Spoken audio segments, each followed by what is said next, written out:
नमस्कार, good morning. स्वागत है आपका अपने यूट्यूब चैनल बी एजुकेटर में। बात करेंगे शिक्षक भर्ती सभी टेट पास अभ्यर्थियों के लिए महत्वपूर्ण सूचना। एसएससी एमटीएस भर्ती अप्रैल में आवेदन, बेसिक सचिव पर फिर से कार्रवाई, शिक्षक भर्ती परिणाम पर रोक, इन्हीं बिंदुओं पर बात करेंगे। वीडियो स्टार्ट करने से पहले अगर आपको लगता है कि चैनल के माध्यम से आपके राइट्स के लिए आपकी हक की आवाज़ को उठाया जाता है और शिक्षक भर्ती से संबंधित ऑथेंटिक अपडेट आप तक पहुंचाई जाती है तो निसंकोच आपको चैनल से जुड़ जाना चाहिए। टाइम वेस्ट ना करते हुए हम बिंदुओं पर बात करेंगे। सबसे पहले हम बात करेंगे सभी टेट क्वालिफाई कैंडिडेट के लिए एक बहुत ही इंपॉर्टेंट अपडेट, महत्वपूर्ण सूचना कि जो भी कैंडिडेट हैं अभी तक अपने टेट का जो है उसका सत्यापन करवाने के लिए, सर्टिफाइड जो है करवाने के लिए पीएनपी जाते थे, अब जो है प्रोसेस उसकी ऑनलाइन कर दी गई है। अब सभी टेट कैंडिडेट जो टेट क्वालिफाई कैंडिडेट हैं उनका ऑनलाइन सत्यापन होगा।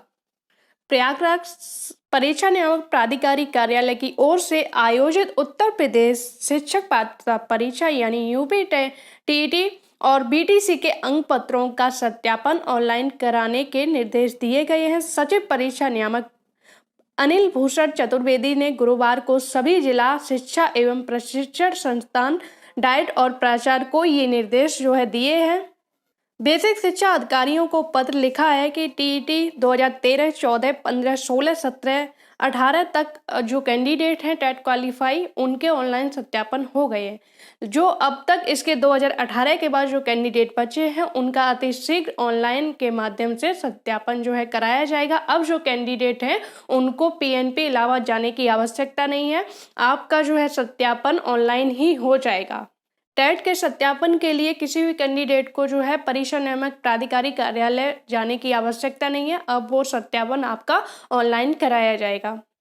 एसएससी एमटीएस भर्ती अप्रैल में आवेदन, एमटीएस हवलदार पद पर होगी भर्ती, 30 अप्रैल तक आवेदन। कर्मचारी चयन आयोग यानी कि एसएससी मल्टीटास्किंग स्टाफ और सीबीआईसी एंड सीबीएन के हवलदार पद पर भर्ती करेगा। इस भर्ती परीक्षा 2021 के लिए ऑनलाइन आवेदन मांगे गए हैं। आवेदन करने की अंतिम तिथि 30 अप्रैल है। कर्मचारी चयन आयोग की इस परीक्षा के लिए 2 मई तक ऑनलाइन शुल्क जमा किए जा सकेंगे, जबकि ऑफलाइन चालान बनवाने की अंतिम 3 मई है।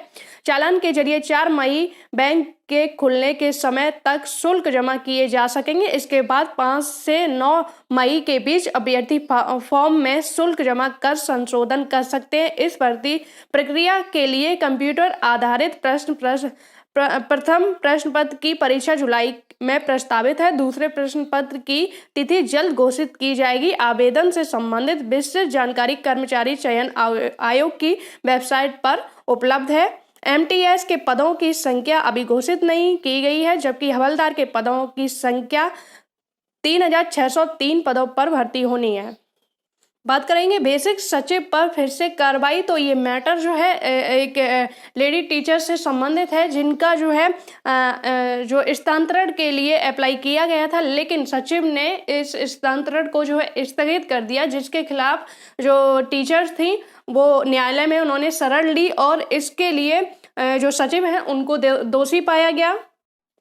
प्रयागराज में कार्यरत शिक्षिका रुखसार मरियम रिजवी और सोनभद्र की शिक्षिका शोभा देवी ने अंतर जनपदीय स्थानांतरण के लिए आवेदन किया था। मरियम ने लखनऊ के लिए जबकि शोभा देवी ने चित्रकूट के लिए स्थानांतरण की मांग की थी। दोनों शिक्षिकाओं के आधार लिया था कि उनके बच्चे बीमार हैं जिनकी देखभाल के लिए उनका स्थानांतरण किया जाना जरूरी है। सचिव ने उनका आवेदन निरस्त कर दिया। सचिव के इस आदेश को हाईकोर्ट में याचिका दाखिल कर चुनौती दी गई, जिस पर जो है कोर्ट ने सख्त रुख अपनाते हुए जो है इस पर जो संबंधित अधिकारी हैं यानी कि सचिव हैं उनके खिलाफ कार्रवाई की और ये सचिव जो है जेल जाते जाते बचे। तो कहीं ना कहीं बेसिक शिक्षा के जो अधिकारी हैं उनको ये सारी परेशानियों को ध्यान में रखते हुए ही ऐसे नियम बनाने चाहिए कि जो शिक्षिकाएं हैं जो वाकई में इन परेशानियों को सामना करती हैं तो वो सही समय से सही जो है अपनी फैमिली को भी देख सकें और अपना जो कार्य है वो भी सुचारू रूप से कर सकें, सही समय से अपने स्कूल भी पहुंच सकें।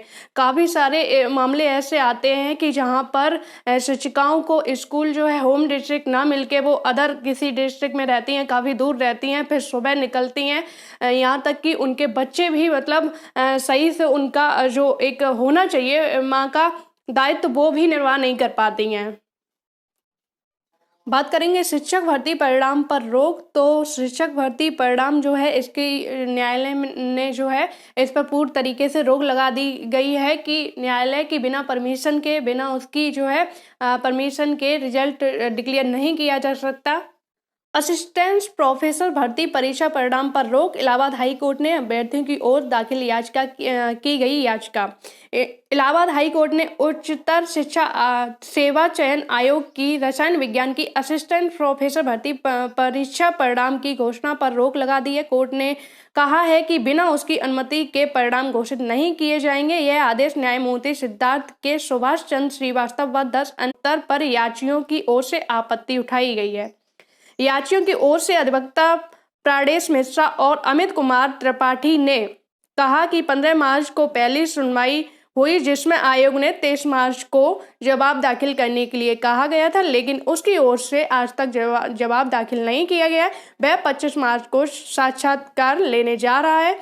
तर्क दिया है कि लिखित परीक्षा में कुल 100 प्रश्न पूछे गए थे। तो कोई भी परीक्षा हो बिना न्यायालय में जाए हुए संपन्न नहीं होती, और सबसे बड़ी गलती ये रहती है कि जो आंसर की होती है वो ही ठीक से नहीं जारी की जाती है। जब जारी नहीं की जाती है तो मजबूरन जो कैंडिडेट हैं उनको न्यायालय की शरण लेनी पड़ती है। जब वो न्यायालय में जाते हैं तो मामले ये सालों साल पेंडिंग में पड़े रहते हैं। जो है पिटिशनर को लाभ भी दे दिया जाता है, उस पर भी कुछ नहीं किया जाता है। ये जो ढीला रवैया है वो सिर्फ बेसिक का ना हो के सभी विभागों का है। किसी भी विभाग की परीक्षा होती है तो पहली बात परीक्षा जो है सुचारू रूप से संपन्न नहीं हो पाती है। संपन्न हो भी गई तो उसकी कई आंसर की में गलतियां निकलती हैं, कहीं धांधली का आरोप लगता है, कहीं कम मेरिट वाले जो है ले लिए जाते हैं और कम मेरिट वाले ले लिए जाते हैं और ज़्यादा मेरिट वाले जो है बाहर कर दिए जाते हैं। उसके लिए तो कहीं ना कोई मैटर जो है न्यायालय में पहुंच ही जाता है। अब एक कमेंट लूंगी, आप में से ही कोई कैंडिडेट हैं जिन्होंने 2018 जो बेसिक का एग्ज़ाम हुआ था प्राइमरी में, जो 2018 का जो रिटन एग्ज़ाम हुआ था उसमें इन्होंने अप्लाई किया था, और अब जो है इनके पास जो 68,500 से संबंधित जो डॉक्यूमेंट्स हैं, यानी कि इनका ना ही इनके पास रजिस्ट्रेशन है, ना ही एडमिट कार्ड है, और ना ही इनके पास इनका रिजल्ट है। तो बड़ी प्रॉब्लम है इनके लिए कि अब जो है ऑप्शन क्या है, जबकि 68,500 में अब जो है संभावित है कि 5% वालों को संभावित क्या है होना ही है। इस पर 5% वालों को छूट देके इनको नियुक्ति दी जाए तो वहाँ पर ये जो है डॉक्यूमेंट्स इन अभ्यर्थियों को ज़रूरत पड़ेगी, 100% पड़ेगी। तो ऑप्शन क्या है इन कैंडिडेट के लिए जिनके पास ना ही रजिस्ट्रेशन है, जिन्होंने 2018 का एग्ज़ाम दिया था और उनके नंबर जो है 60 से ऊपर हैं, जिनकी संभावनाएं बन रही हैं कि आरक्षण मामले में इनको भविष्य में नियुक्ति मिलनी है। तो अब वो क्या करें, तो उनके लिए ऑप्शन यही है कि आपको कैसे भी करके अपना या तो रोल नंबर आपके पास होना चाहिए। रोल नंबर होगा तो उससे भी आपकी जो डिटेल्स है वो, जब रोल नंबर से आप अपना रिजल्ट निकालोगे, जब ओपन वेबसाइट होगी तो वहाँ पर रिजल्ट आप निकाल सकते हो। जब रिजल्ट वो निकालोगे तो वहाँ पर उस रिजल्ट में आपका जो है रजिस्ट्रेशन वगैरह सब कुछ दिया होगा, तो वहाँ से निकाल सकते हो। दूसरी चीज़ ये है कि अब आपको ना ही आपका रोल नंबर पता है, ना ही रजिस्ट्रेशन नंबर पता है, और ना ही आपके पास कोई रिजल्ट की आपके पास प्रति है, कॉपी है, तो कहीं ना कहीं आपको समस्या होनी है, 100% होनी है।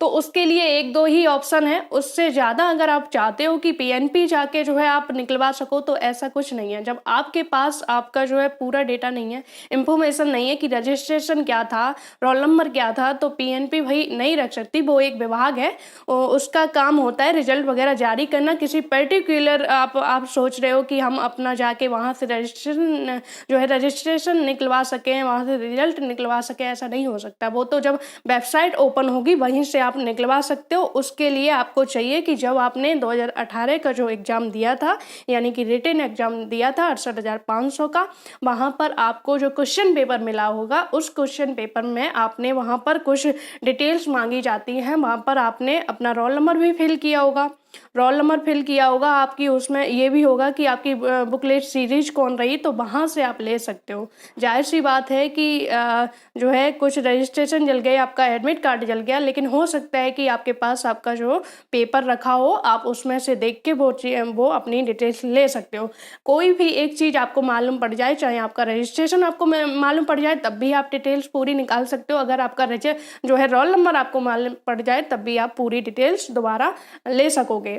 और दूसरा ऑप्शन ये है कि जब आपने जो है रजिस्ट्रेशन फिल किया होगा 2018 के एग्ज़ाम के लिए, ये जो सुपर टेट का एग्ज़ाम हुआ था 2018 के लिए, तो वहाँ पर आपकी ईमेल आईडी मांगी गई होगी। ईमेल आईडी जब मांगी गई होगी तो ईमेल आया होगा, वहाँ पर आपकी ईमेल आईडी पर ईमेल पड़ा होगा। काफ़ी जो है लंबा समय बीत गया है, तो आपको उसको जो है सर्च करने में, ढूंढने में, खोजने में दिक्कत तो होगी, लेकिन अगर आपको डॉक्यूमेंट्स चाहिए तो ये आपको काम करना पड़ेगा। आप ईमेल आईडी पर चेक कर सकते हो कि 2018 से संबंधित कोई जो है आपके रजिस्ट्रेशन, उसमें कुछ डिटेल दी होंगी। आप खुद ब खुद समझ जाओगे कि ये किस एग्ज़ाम का जो है रजिस्ट्रेशन है, उससे आप वहाँ से निकाल सकते हो। दो ही ऑप्शन आपके पास हैं। अगर आप ये सोचते हो कि पीएनपी जाके आप निकला, तो ऐसा कुछ नहीं है। पीएनपी के पास कोई आपका डेटा नहीं होगा। वहाँ पर जो चीज़ें होती हैं वो वेबसाइट पे एनआईसी के द्वारा अपलोड की जाती हैं, तो पीएनपी जाने से कोई फ़ायदा नहीं होगा। आप किसी भी विभाग में जाओगे, चाहे एससीईआरटी पे चले जाओ, चाहे जो है परीक्षा नियामक प्राधिकारी पे चले जाओ, वहाँ से आपको कुछ नहीं मिलना। इसके लिए आपके पास दो ही ऑप्शन हैं। या तो वो आप जो क्वेश्चन पेपर आपने अटेम्प्ट किया था वो आपके पास रखा होगा, वहाँ पर आपकी जो है डिटेल फिल होगी, उससे आप देख सकते हो। दूसरा ऑप्शन है आपकी ईमेल आईडी। तीसरा ऑप्शन कोई नहीं है, क्योंकि आपके जो डॉक्यूमेंट्स थे वो जल चुके हैं नहीं आपके पास, तो इसको पाने के लिए कोई दूसरा जो है ऑप्शन नहीं है। अगर आपको रोल नंबर याद है तो उससे सारी डिटेल्स निकल सकती है जब इसकी वेबसाइट ओपन होगी। अगर आपके पास रोल नंबर भी नहीं है तो कोई ऑप्शन नहीं है इसके लिए। उम्मीद है वीडियो में दी गई जानकारी से आप संतुष्ट होंगे। जुड़े रहिए चैनल से। धन्यवाद।